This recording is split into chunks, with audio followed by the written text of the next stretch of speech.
Hello guys, welcome back to my channel. तो आप लोगों ने इतने सारे कमेंट्स कर रखे थे कि हमें एमए संस्कृत का प्राइवेट का सेकेंड ईयर का क्वेश्चन पेपर चाहिए। तो उसकी वीडियोस बहुत दिनों से आ नहीं पा रहे थे, तो उसके लिए सॉरी, बट अब मैं इसको लेकर आ गई हूँ। तो आज हम ये सारे जो क्वेश्चन है 100 क्वेश्चन आते हैं टोटल।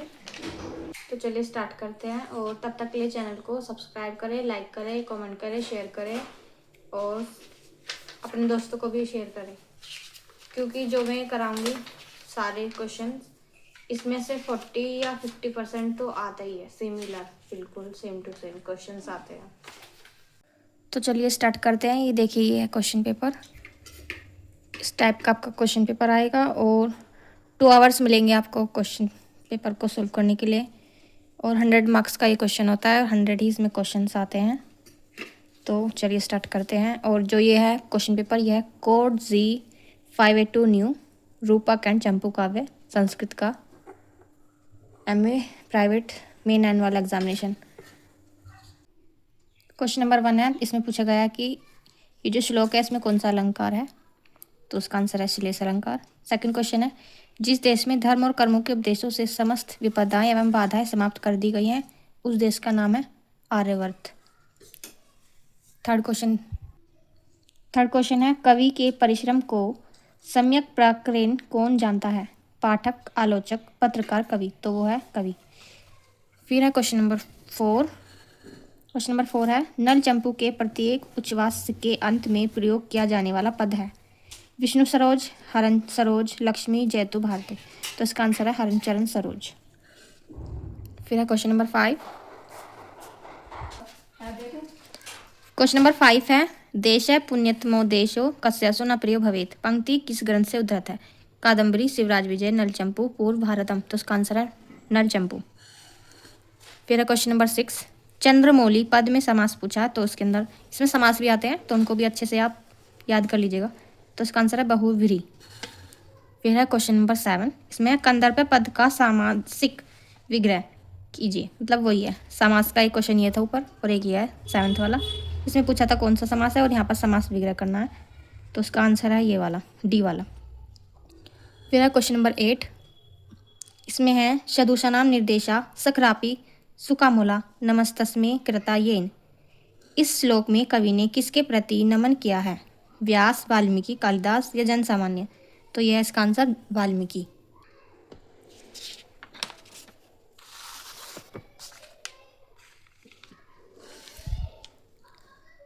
क्वेश्चन नंबर 9 है, आर्यवर्त देश में भूत विकारावाद कहाँ पाया जाता है? पीपल के वृक्ष पर, घने जंगल में, सांख्य दर्शन में, न विविधताओं में। तो इसका आंसर है सांख्य दर्शन में। क्वेश्चन नंबर 10,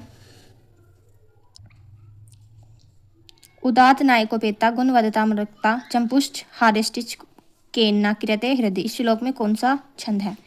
तो छंद भी आते हैं, तो छंद को भी आप अच्छे से याद कीजिएगा। तो इसके अंदर है अनुष्टुप छंद। फिर है क्वेश्चन नंबर 11, राजा नल के आखेट वन में भिन्न भिन्न प्रकार से कौन उत्पात मचा रहा है? सांड, शेर, हाथी, सुकर। तो इसका आंसर है सुकर। और अगर आपको सिलेबस चाहिए एमए सेकेंड ईयर का, तो आप उसके लिए कमेंट्स डाउन कर दीजिएगा प्लीज़, तो मैं आपको बता दूंगी। और प्लीज़ चैनल को सब्सक्राइब करें, वीडियो को लाइक शेयर ज़रूर करें, क्योंकि इससे आपको भी हेल्प होगी और आपके दोस्तों को भी, क्योंकि ये जो मैं क्वेश्चन पेपर करा रही हूँ मेरे को तो कहीं से भी हेल्प नहीं हुई थी, जो क्या था बस मॉडल पेपर से ही क्या था। तो मैं चाहती हूँ कि आपकी मैं बहुत ज़्यादा मदद कर पाऊँ, क्योंकि मेरी तो नहीं हो पाई थी। कम से कम इससे बहुत सारी हेल्प हो जाती है, 40 क्वेश्चन तो मिनिमम आ ही जाते हैं। तो चलिए क्वेश्चन नंबर 12 है हमारा, यत्र चा गुरुवतिक्रमम नक्षत्र राष्ट्रीय पंक्ति में गुरु पद का अर्थ। तो उन्होंने इसमें गुरु का अर्थ पूछा है, तो यह है भारी, बृहस्पति ग्रह, घर के बड़े लोग, अध्यापक। तो इसका आंसर है बृहस्पति ग्रह। फिर है ये क्वेश्चन नंबर 13, इसका आंसर है क्वेश्चन है, राजा नल के सेनापति का नाम था श्रुतशील, वीरसेन, बाहु या वीरभद्र। एक पूछा है सेनापति, और सेनापति की जगह एक और होता है दूसरा, तो इस चक्कर में मुझसे ये गलत आंसर हो गया था, तो मैं इसका आंसर कुछ और लगा के आ गई थी। तो इस चीज़ का आप ध्यान रखिएगा, सेनापति और एक दूसरा था कुछ, अभी मेरे को याद नहीं आ रहा, तो इसलिए आप इस क्वेश्चन के लिए ध्यान रखिएगा, क्योंकि वो कन्फ्यूज़ करने के लिए क्वेश्चन करते हैं। तो जो सेनापति थे वो थे बाहुक, राजा नल के। क्वेश्चन नंबर 14 है हमारा ये, आप आस्पदम संपदम आश्रय श्रेषम में श्रेयस एवं संपदा का आश्रय किसे कहा गया है? आर्यवर्त को, राजनल को, अमात्य श्रुतशील को, वीरसेन को। इसका आंसर है आर्यवर्त।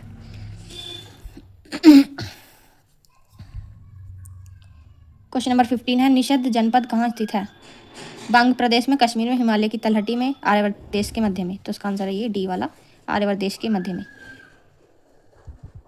क्वेश्चन नंबर 16 है, दुर्जन ग्रंथ रूपी नवांकरों का दावानल कौन है? शूद्रक, वीरसेन, राजनल, श्रुतशील। तो इसका आंसर है राजनल।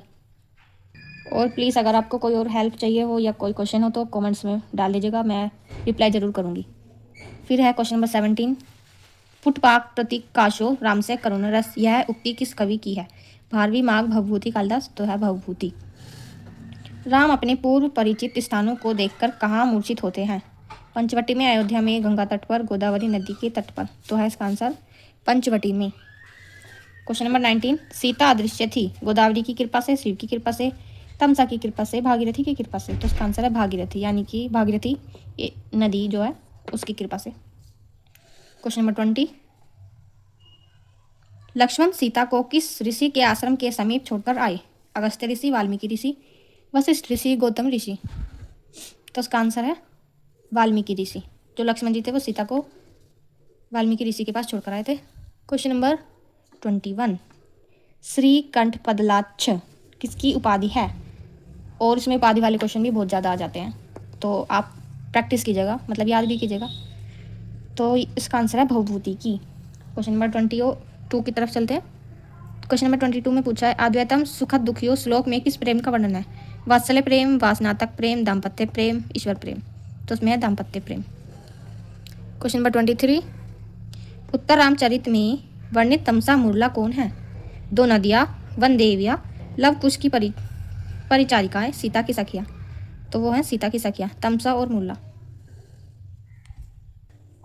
क्वेश्चन नंबर 24 है, विभांटक ऋषि के पुत्र का नाम था? अष्टावक, ऋष्यशृंग, रोमपाद। इनमें से कोई नहीं, तो है ऋष्यशृंग। क्वेश्चन नंबर 25, उत्तर रामचरितम में जतुकर्णी पुत्र पद वाक्य प्रमाणज्ञ विशेषण किसके लिए प्रयुक्त है? विभांटक ऋषि के लिए, संबुक के लिए, भवभूति के लिए, वशिष्ठ के लिए। तो इसका आंसर है भवभूति। ये देखिए, वीडियो को एंड तक देखिएगा। क्वेश्चन नंबर 26 है हमारा, वित्रति गुरु प्राज्ञ तथैव यथा जड़े पंक्ति काश्य। तो इसके ऑप्शंस हैं, गुरु बुद्धिमान तथा जड़ दोनों के समान रूप से विद्या देते हैं, बुद्धिमान को अधिक विद्या देते हैं, गुरु जड़मती को कम विद्या देते हैं, गुरु उनमें से कुछ नहीं देते। तो इसका आंसर है गुरु बुद्धिमान तथा जड़ दोनों को समान रूप से विद्या देते हैं। फिर है क्वेश्चन नंबर 27, राम ने सीता का परित्याग किया, सीता उन्हें पसंद नहीं थी, धर्म प्राप्ति की इच्छा से, अर्थ प्राप्ति की कामना से, या लोकाराधन के लिए। क्वेश्चन नंबर 28, उत्तरामचरितम के तृतीय अंक की घटनाएं कहाँ घटित हुई? अयोध्या में, वाल्मीकि आश्रम में, दंडकारण्य की पंचवटी प्रदेश में, गुरुकुल में। तो इसका आंसर है दंडकारण्य के पंचवटी प्रदेश में। क्वेश्चन नंबर 29, कुकुलानाम राशो तदुनम हृदयम पच्यते इव पंक्ति में कुकुल पद का अर्थ है? लकड़ी की अग्नि, भूसी की अग्नि, कोयले की अग्नि, पत्तों की अग्नि। ये देखो सारे ऑप्शंस। तो इसका आंसर है भूसी की अग्नि। क्वेश्चन नंबर 30, भवभूति की स्थिति काल है? 7वीं शताब्दी क्या उत्तरार्ध। क्वेश्चन नंबर 31 है, अदृश्य सीता के साथ आरंभ से अंत तक कौन रहती है? आत्रेय, वसंती, तमसा, मूला। तमसा। क्वेश्चन, शैशवात प्रभीता पोषिताम प्रियाम सौहुदाद पृथगाश्रयभिभाम छंदमना परिदामी प्रतिमेवेश होने के ग्रह कितामा उक्त श्लोक में कौन सा छंद है? मालिनी, उपाजति, वसंतलिका, रथोहता। तो इसका आंसर है रथोदता। क्वेश्चन नंबर 33, इसमें पूछा है, संजीवनो औषध रसो हृदय ना प्रसुप्त, यह उक्ति किसके द्वारा कथित है? आत्रेय, राम, सीता, जनक। तो यह राम द्वारा कथित। क्वेश्चन नंबर 34, नाट्य साहित्य में रस तत्व का ग्रहण कहाँ से किया गया? अर्थवेद, ऋग्वेद, सामवेद, यजुर्वेद। अर्थवेद। और जो वेद होते हैं उनसे भी बहुत सारे क्वेश्चन आते हैं कि वेद का उपवेद बताइए, कितने वेद होते हैं, और वेद में मतलब और भी चीज़ें होती हैं, वो सब भी आप तैयार करके ही जाइएगा। तो इसका आंसर था अर्थवेद। क्वेश्चन नंबर 35, नाट्यवेद कौन सा वेद माना जाता है? प्रथम, द्वितीय, चतुर्थ, पंचम। तो यह पंचम। फिर है 10 रूपकों के भेदक तत्व हैं? अभिनय, संगीत, वस्तु, नेता एवं रस, तीनों ही। इनमें से कोई नहीं। तो इसका आंसर है ये वस्तु, नेता एवं रस। क्वेश्चन नंबर 37, संस्कृत रूपक साधन है ज्ञान अर्जन का, शोकार्थ एवं श्रमाजनता के मनोरंजन एवं श्रमापनयन का, अर्थोपार्जन का, इनमें से किसका नहीं? तो उसका आंसर है ये बी वाला।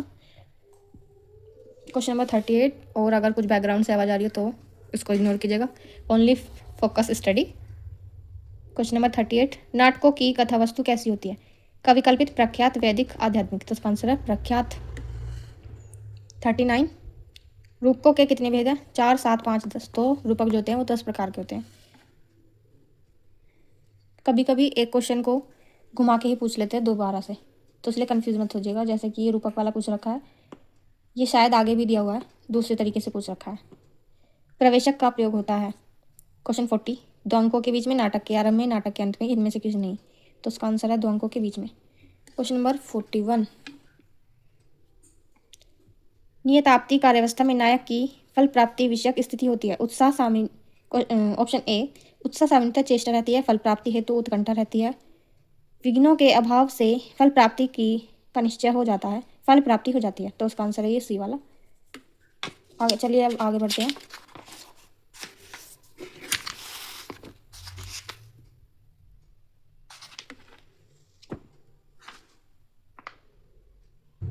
अगर आप सभी को और कुछ हेल्प भी चाहिए हो तो कमेंट्स करके ही बता दीजिएगा।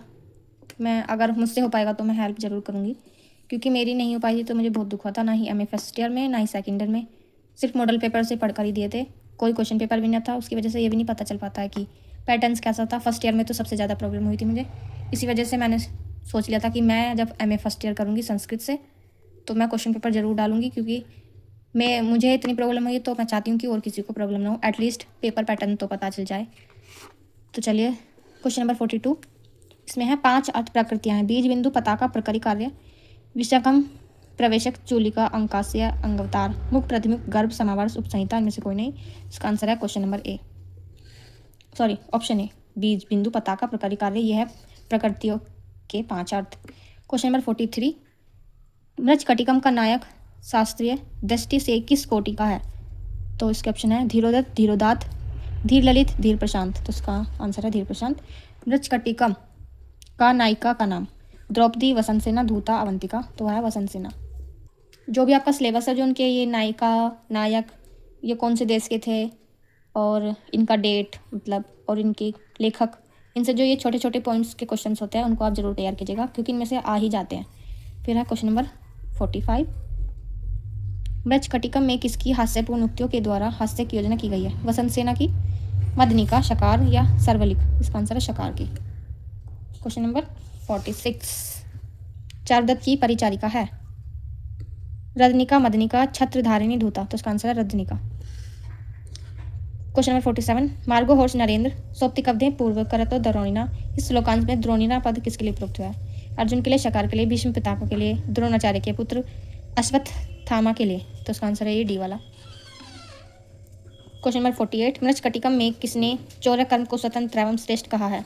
सकार, सार्वलिक, रोहसेन, विदूषक। इसका आंसर है सार्वलिक। क्वेश्चन नंबर 49, मृच्छकटिकम के मंगलाचरण में किस देव की स्तुति है? ब्रह्मा जी की, गणेश जी की, भगवान शिव की, विष्णु भगवान की? तो इसका आंसर है भगवान शिव की। क्वेश्चन नंबर 50 पर आ गए हैं, 50 क्वेश्चन बचे हैं। शूद्रक के किस उम्र में अग्नि में प्रवेश किया था?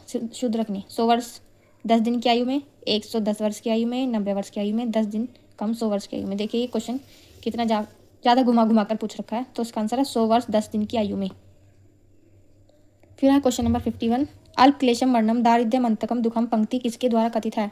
और ये जो पंक्तियाँ होती हैं ये भी ज़्यादातर पूछी जाती हैं। तो इसका आंसर है चारुदत्त द्वारा। क्वेश्चन नंबर 52 का क्वेश्चन है, वापी, लता और नाव से किसे उपमित किया गया है? मदनिका को, वसंत सेना को, रजनिका को, धूता को? वसंत सेना को। क्वेश्चन नंबर 53, गुण है खलवनुरोगास्य कर्णम पंक्ति किसके द्वारा कथित है? न्यायाधीश द्वारा, सर्वलिक द्वारा, वसंत सेना द्वारा, धूता द्वारा? तो इसका आंसर है वसंत सेना द्वारा। क्वेश्चन नंबर 54 है हमारा ये, असत्पुरुष सेवेव दृष्टि विफलता गताम श्लोकाशा में कौन सा अलंकार है? तो उसके अंदर पूछा गया है उपमा अलंकार पूछा गया, तो इसके अंदर उपमा। ये शायद अलंकार का दूसरा या तीसरा क्वेश्चन है, आई थिंक। इसलिए अलंकार को अच्छे से तैयार कीजिएगा। Question number 55। बोलते बोलते मेरा गला भी सूख गया है। थोड़ा पानी पी लेती हूँ। धूतम ही नाम पुरुष सिंहासनम राज्यम पंक्ति किसके द्वारा कही गई है? संवाहक, मातृ, शकार, दुर्धरक। इसका आंसर है दुर्धरक। Question number 56। खुनमोटक किसका हाथी है? चारुदत्त का, वसंत सेना का, शकार का, मैत्रेय का। तो इसका आंसर है वसंत सेना। Question number 57। हाथी के दांतों के बीच फंसे सन्यासी को किसने छुड़ाया? चारुदत्त, शकार, कर्णपूरक, विट। इसका आंसर है कर्णपूरक। देखो मैं आप सबके लिए इतना सोच रही हूँ, तो प्लीज़ वीडियो को हाइप भी करना पड़ेगा आपको, तो प्लीज़ आप लाइक कमेंट शेयर ज़रूर कीजिएगा, क्योंकि इससे मेरे को थोड़ा मोटिवेशन मिल जाता है। और जब कोई वीडियो नहीं देख पाता तो मुझे ऐसा लगता है कोई मेरी वीडियोस देखता ही नहीं है। तो मुझे मतलब बहुत बुरा लगता है, पर मुझे ये भी अच्छा लगता है कि अगर मैं कुछ डाल रही हूँ तो आप लोगों की हेल्प हो रही है। तो चलिए क्वेश्चन नंबर 58 पढ़ते हैं। इसका क्वेश्चन है, द्युतकर संवाहक मृच्छकटिकम के किस अंक का नाम है? और ये जो मृच्छकटिकम है इसके 10 अंक होते हैं, तो इसमें से 10 जो अंक हैं उनके किसी के भी नाम वो पूछ लेता है, या फिर ये पूछ लेता है कि ये कौन से वाला है। तो इनको मैं अच्छे से याद करके गई थी, तो आप भी याद करके जाना। मृच्छकटिकम के हों या फिर जो ये बुक्स होती हैं जितनी भी, मतलब 582 जो हमारा पेपर फर्स्ट है, इसका जो सिलेबस उसमें जो बुक्स हैं उनके कितने अंक हैं या खंड है, उनके जो नाम होते हैं, कितने अध्याय होते हैं, ये आप याद करके जाइएगा। इनमें से क्वेश्चन जरूर पूछते हैं। तो इसका आंसर है द्वितीय। फिर क्वेश्चन नंबर 59। कनक शक्ति आचार्य थे नीति शास्त्र के, अर्थशास्त्र के, कामशास्त्र के, चौर्य शास्त्र। तो इसका आंसर है चौर्य शास्त्र। Question number 60। मृच्छकटिकम के किस अंक में निर्धनता का यथार्थ चित्रण है? पंचम, प्रथम, द्वितीय, सप्तम। तो इसका आंसर है प्रथम। 61 क्वेश्चन है हमारा, वसंत सेना को मारने का प्रयास कौन करता है? चेट, शार्विलक, सकार, विदुषक। तो इसका आंसर है सकार। और अगर आपको कोई मोटिवेशन वीडियो चाहिए हो या फिर मैंने और कहाँ से स्टडी की थी, तो आप कमेंट्स कर देना अलग से कि आप इसके ऊपर वीडियो बना दो, तो मैं बना दूंगी। पर अगर आप बहुत सारे कमेंट्स करोगे तो ही बना पाऊंगी, नहीं तो मुझे मतलब बहुत बुरा लगता है। मेरे वीडियोस देखते नहीं हैं लोग, मतलब आप लोग देखते ही नहीं हो, तो प्लीज़ देखा करो, मुझे मोटिवेशन मिल जाता है। क्वेश्चन नंबर जो 62 है उसको स्टार्ट करते हैं। चौर्य शास्त्रियों ने सेंध लगाने के कितने उपाय बताए हैं? 4, 6, 3, 5, 4। मदनिका कौन है? चारुदत्त की सेविका, विट की सेविका, सार्वलिक की सेविका, वसंत सेना की दासी और सखी। तो उसका आंसर है ये वसंत सेना की दासी और सखी। Question number 64। बौद्ध भिक्षु कौन बन जाता है? चारुदत्त, संवाहक, मैत्रेय, सार्वलिक। तो इसका आंसर है संवाहक। फिर हमारा क्वेश्चन नंबर 65। दीनानाम कल्पवृक्षम श्लोकांशम में दीनों का कल्पवृक्ष किसे कहा गया है? विदूषक, शार्वलिक, चारुदत्त, शकार। तो चारुदत्त को कहा गया है। क्वेश्चन नंबर 66 है हमारा ये, अगर वीडियो ब्लर हो या फिर कुछ दिक्कत हो तो मुझे सजेस्ट कीजिएगा, क्योंकि जब तक आप बताएंगे नहीं कि आप वीडियो में ये इम्प्रूवमेंट कीजिए तो मेरे को पता नहीं चलेगा। आपके बताने पर ही पता चलेगा कि मुझे क्या इम्प्रूवमेंट करना चाहिए या फिर सब ठीक है या नहीं। तो प्लीज़ आप कमेंट्स के माध्यम से ये सब बताइएगा मुझे। क्वेश्चन नंबर 66 है हमारा, विषम परिस्थिति को प्राप्त हुए पुरुष का कोई डैश नहीं होता? मित्र, समर्थक, शत्रु, परामर्शदाता। इसका आंसर है मित्र। Question number 67। चंपू काव्य की विशेषता होती है? यह गद्यात्मक एवं पद्यात्मक श्रव्य काव्य होता है, यह केवल गद्यात्मक होता है, या फिर पद्यात्मक या फिर दृश्य काव्य। तो ये जो गद्यात्मक और पद्यात्मक होता है दोनों चंपू काव्य जो होता है, मतलब कि इसमें गद्य मतलब जो बड़े बड़े पैराग्राफ्स होते हैं वो, और पद्य मतलब जो छोटे छोटे श्लोक्स होते हैं वो। तो ये जो चंपू काव्य है ये दोनों में होता है। Question number 68। त्रिविक्रम भट्ट का स्थिति काल क्या है? 6वीं शताब्दी, प्रथम शताब्दी, 15वीं शताब्दी, 10वीं शताब्दी। तो इसका आंसर है 10वीं शताब्दी। देखिए मैंने अभी आपको पहले भी बताया था कि जो किसी की टाइमिंग होती है वो भी पूछ लेते हैं। इससे पहले भी एक क्वेश्चन आया था और ये दूसरा क्वेश्चन है उससे रिलेटेड। क्वेश्चन नंबर 69 है हमारा, त्रिविक्रम भट्ट की किस कृति में मदालसा तथा कुवलयास्व की प्रणतक कथा का वर्णन है? नलचंपू, मदालसा चंपू, उपरोक्त दोनों, या इंद्रराज प्रशस्ति चंपू। उसका है Madalasa Champu. Question number 70। Question number 70 है हमारा, त्रिविक्रम भट्ट ने अपने पिता की प्रशंसा करते हुए स्वयं को क्या कहा है? भाग्यशाली, अत्यंत प्रतिभाशाली, जाड्यपात्र, सर्वगुण संपन्न। तो इसका आंसर है जाड्यपात्र। Question number 71। गिरिसुता पद का अर्थ है? पर्वत पुत्री पार्वती, नर्मदा, लक्ष्मी, सरस्वती। तो इसका आंसर है ये पर्वत पुत्री पार्वती। Question number 72। 7 उच्छावासों का चंपू काव्य है? भारत चंपू, रामायण चंपू, गोपाल चंपू, नल चंपू। तो इसका आंसर है ये नल चंपू। क्वेश्चन नंबर 73 ये रहा, वाचक काठिन्य यमांती भंग श्लेष विशेषता पंक्ति किस ग्रंथ से उद्धृत है? मदालसा चंपू, नल चंपू, रामायण चंपू, अंतरराज प्रशस्ति। तो इसका आंसर है नल चंपू। क्वेश्चन नंबर 74 की तरफ चलते हैं हम।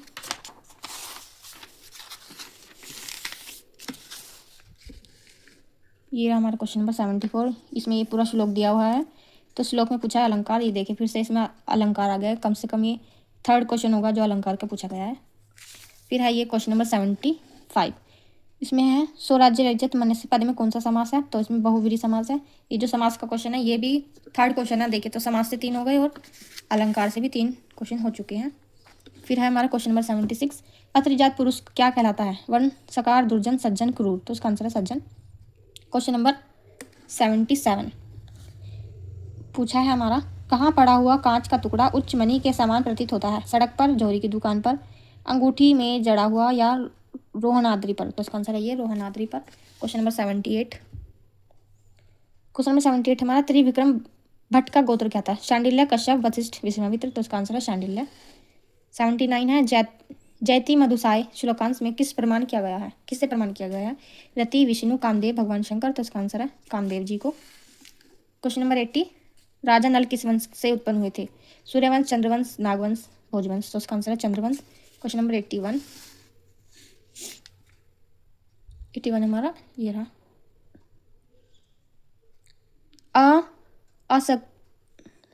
असकृद्रम बिंदु स्यंदिन किसे कहा गया है? चंद्रमा को, धन को, यश को, कवियों की वाग्विलास को। तो इसका आंसर है ये कवियों की वाग्विलास को। क्वेश्चन नंबर 82 है हमारा, रसा शब्द का क्या अर्थ है? तो इसका आंसर है पृथ्वी, भूलोक, अंतरिक्ष, सूर्य। तो इसका आंसर है रसा का अर्थ होता है पृथ्वी। क्वेश्चन नंबर 83, ये इन्होंने एक खालिस्तान दे दिया है, तो इसका आंसर आएगा नांदी। ये है, निम्नलिखित शब्दों में किस स्थान की पूर्ति के लिए उपयुक्त शब्द का चयन होगा? जहाँ तक है कोई लाइन होगी या फिर कोई श्लोक होगा। आई थिंक मेरा तो गलत ही गया होगा क्योंकि ये समझ बीच में से लाइन है तो बिल्कुल भी पता नहीं है मुझे, और श्योर भी नहीं हूँ मैं कि गलत है या सही था। चलिए नेक्स्ट क्वेश्चन पे चलते हैं 84 पे। नाट्यशास्त्र के प्रथम प्रवक्ता हैं? स्कंद स्वामी, विष्णु भगवान, गणेश जी, ब्रह्मा जी। तो उसका आंसर है ब्रह्मा जी। रूपकों के भेद हैं 8, 10, 6, 4।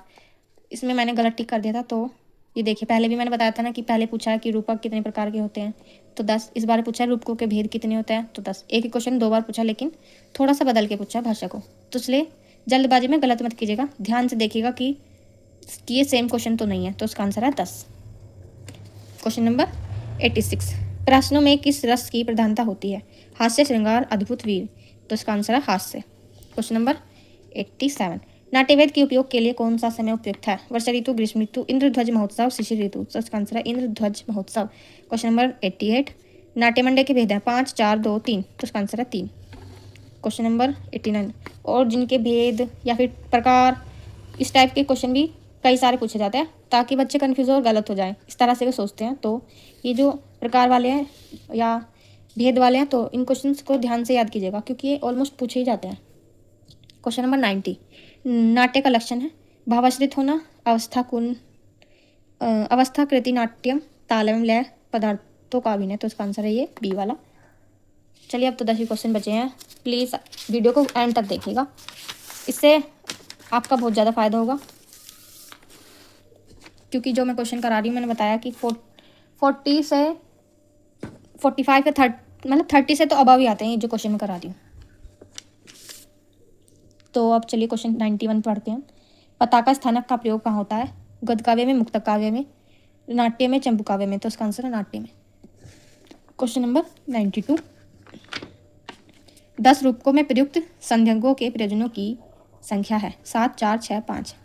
अब देखिए जो पीछे क्वेश्चन था उसमें पूछा था कि रूपक कितने होते हैं, तो उसका आंसर हमें इसी क्वेश्चन में मिल गया है।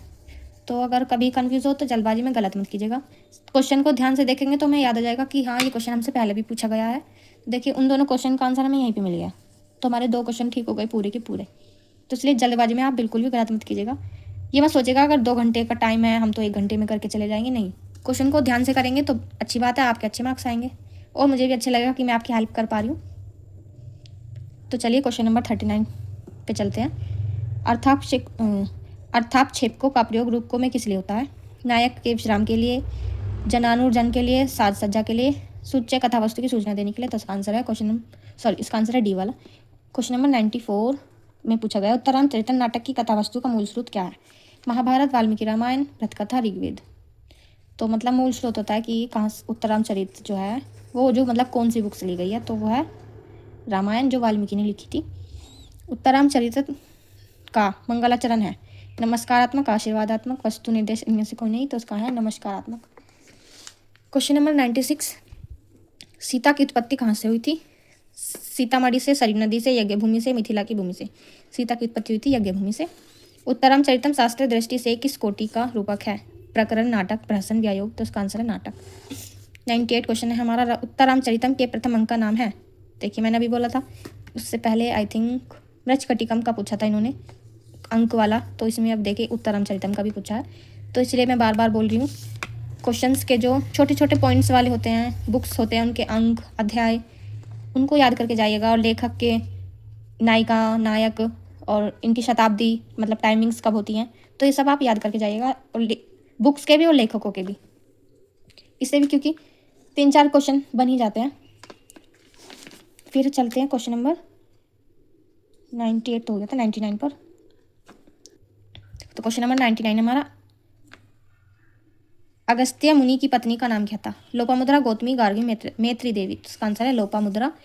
Finally question number 100, last question है हमारा, तपस्या करते हुए शूद्र को दंड देने के लिए राम कहाँ पहुंचे? पंचवटी में, दंडकारण्य में, विंध्यारण्य में, अभयारण्य में। तो उसका आंसर है दंडकारण्य में। तो हमारे जो क्वेश्चन पेपर थे वो ख़त्म हो चुके हैं, और हमारी शीट आपको भरनी सभी को आती ही होगी क्योंकि बीए में दिए थे, तो इससे हमें आइडिया तो रहता ही है। और ये था हमारा पीछे का, तो पीछे का क्वेश्चन पेपर, ये ओमार भरने का यहाँ पर तरीका दिखा रखा है। तो चलिए वीडियो को लाइक, कमेंट, शेयर ज़रूर कीजिएगा, ताकि आपके साथ आपके दोस्तों का भी भला हो सके, क्योंकि मैं चाहती हूँ कि आप सभी के बहुत अच्छे मार्क्स आएँ। और जब आपका रिजल्ट आ जाएगा मुझे कमेंट्स में ज़रूर बताना कि आपको इस क्वेश्चन पेपर से कितनी हेल्प मिली है। ओके।